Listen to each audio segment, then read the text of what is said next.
श्री सीतारामचंद्र भगवान की जय। श्री सीताराम नाम वंदना। गिरा अरत जल बीची सम दीह, गिरा अरत जल बीची सम कही अत बिन न बिन, बंदहु सीता राम पद जिनह ही परम प्रिय खिन। गोस्वामी जी तुलसीदास जी महाराज कथा प्रारंभ करने से पहले सभी की वंदना करते हैं।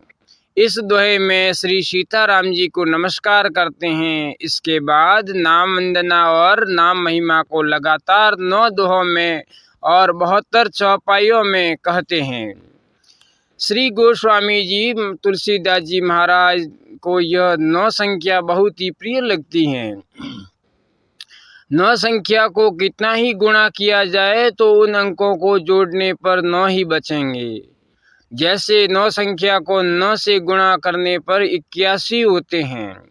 81 के 8 और 1 इन दोनों को जोड़ने पर फिर 9 हो जाते हैं। इस प्रकार कितनी ही लंबी संख्या क्यों न हो जाए पर अंत में 9 ही रहेंगे, क्योंकि यह संख्या पूर्ण है।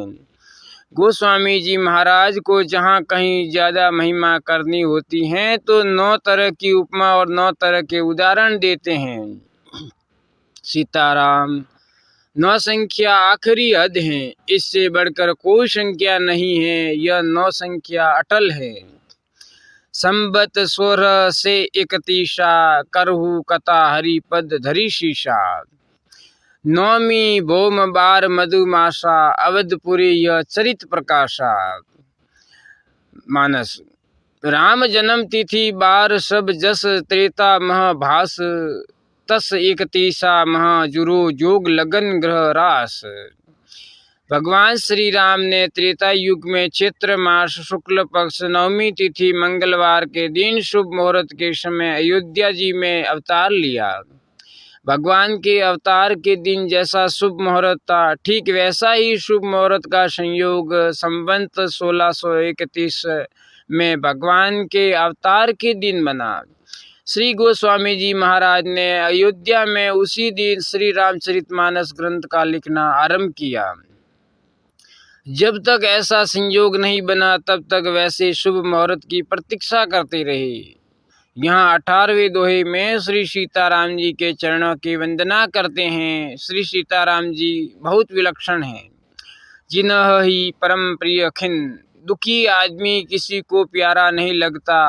दीन दुखी को सब दुत्कारते हैं, पर श्री सीताराम जी को जो दुखी होता है वह ज़्यादा प्यारा लगता है। वह उनका परम प्रिय हैं, उस पर विशेष कृपा करते हैं।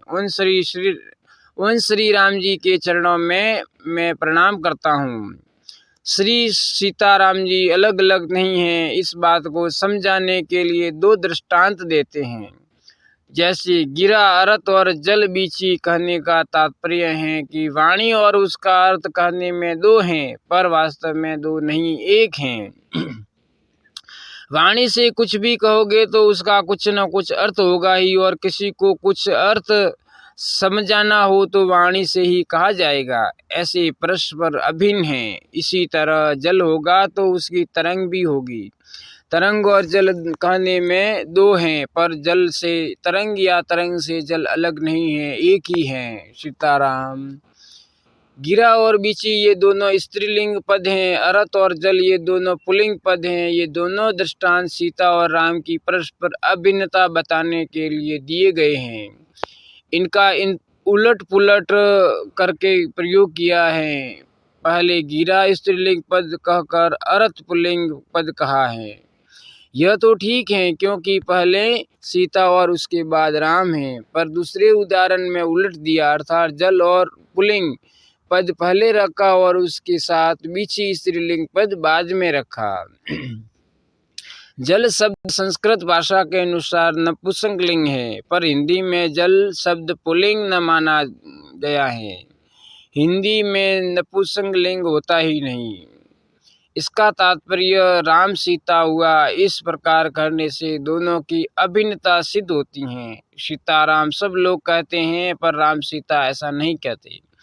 जब भगवान के प्रति विशेष प्रेम बढ़ता है उस समय सीताराम भिन्न भिन्न नहीं दिखते। इस कारण किसको पहले कहे किसको पीछे कहे यह विचार नहीं रहता।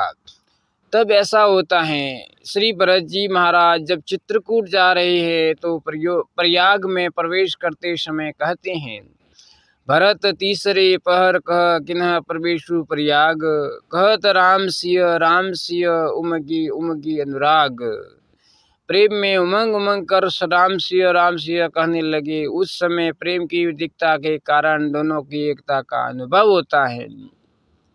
इसलिए चाहे श्री सीताराम कहो चाहे राम सीता कहो, ये दोनों अभिन्न हैं।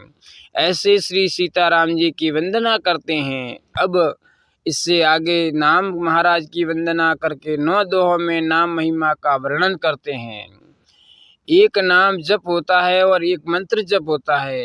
राम नाम मंत्र भी हैं और नाम भी हैं। नाम में संबोधन होता है तथा मंत्र में नमन और स्वाहा होता है। जैसे रामाय नमः यह मंत्र है, इसका विधि सहित अनुष्ठान होता है। और राम राम राम जैसे ऐसे नाम लेकर केवल पुकार करते हैं। राम नाम की पुकार विधि रहित होती हैं। इस प्रकार भगवान को संबोधन करने का तात्पर्य यह है कि हम भगवान को पुकारें, जिससे भगवान की दृष्टि हमारी तरफ खिंच जाए। कैसा ही क्यों न जन नींद सो, वो नाम लेते ही सुबोध होता है। जैसे सोए हुए किसी व्यक्ति को पुकारे तो वो अपना नाम सुनते ही नींद से जग जाता है। ऐसे ही राम राम राम करने से राम जी हमारी तरफ खींच जाते हैं। जैसे बच्चा माँ पुकारता है तो माताओं का चित्त उस बच्चे की तरफ आकृष्ट हो जाता है। जिनके छोटे बालक है उन सब का एक बार तो उस बालक की तरफ चित्त खींचेगा, पर उठकर वही माँ दौड़ेगी जिसको वह बच्चा अपनी माँ मानता है। माँ नाम तो उन सब का ही है जिनके बालक हैं। फिर वे सब क्यों नहीं दौड़ती? सब कैसे दौड़े? वह बालक तो अपनी माँ को ही पुकारता है।